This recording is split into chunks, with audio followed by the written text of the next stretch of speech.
शपथ घेणार या संदर्भात शरद पवार हे अनभिज्ञ असल्याचं कळतंय। तटकरे आणि पटेल यांनी पुढाकार घेतला तो त्यांचा अंतर्गत निर्णय असं शरद पवार म्हणतात। आजच्या शपथविधी संदर्भात मला माहीतच नाही असंही पवारांनी म्हटलंय।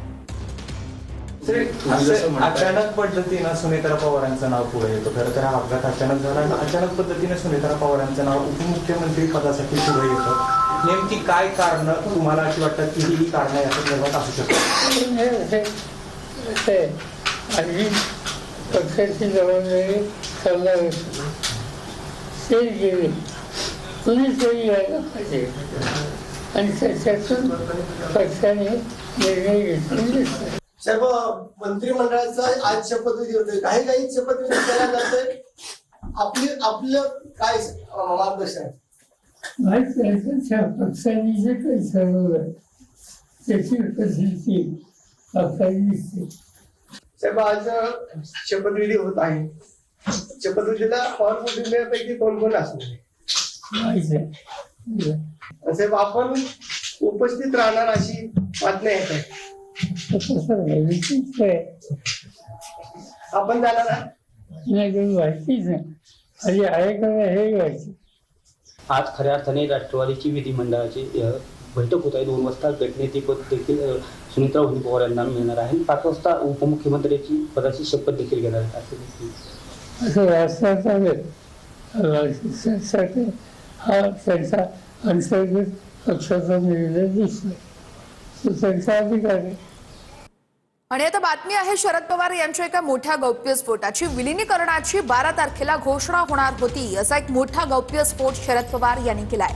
दोन्ही एनसीपी एकत्र येण्यावरती 4 महिन्यांपासून चर्चा सुरू होती। दादा आणि जयंत पाटील यांची विलिनीकरणासंदर्भात चर्चा झाली होती असं पवारांनी सांगितलंय। विलिनीकरणाबाबत चर्चा झाली होती पण आता खंड पडला असंही पवार म्हणतात।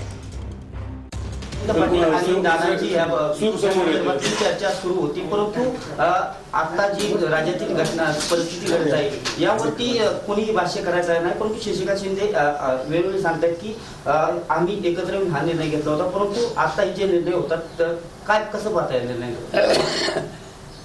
मला एवढं व्हायचंय की आमच्या पक्षात आणि अजितदादांच्या पक्षात एकत्र काम करण्याची प्रक्रिया सुरू करावी त्याच्यात एक होत होता। मीटिंग झाली आणि निर्णय आत्ता जाहीर करायचा होता 12 तारखेला आणि ही तारीख अजितची दिलेली होती पण निर्णयाला दोन्ही राष्ट्रवादी एक व्हावं आणि दोन्ही राष्ट्रवादी एकत्र आल्या तर हा गाडा पुढे जाईल।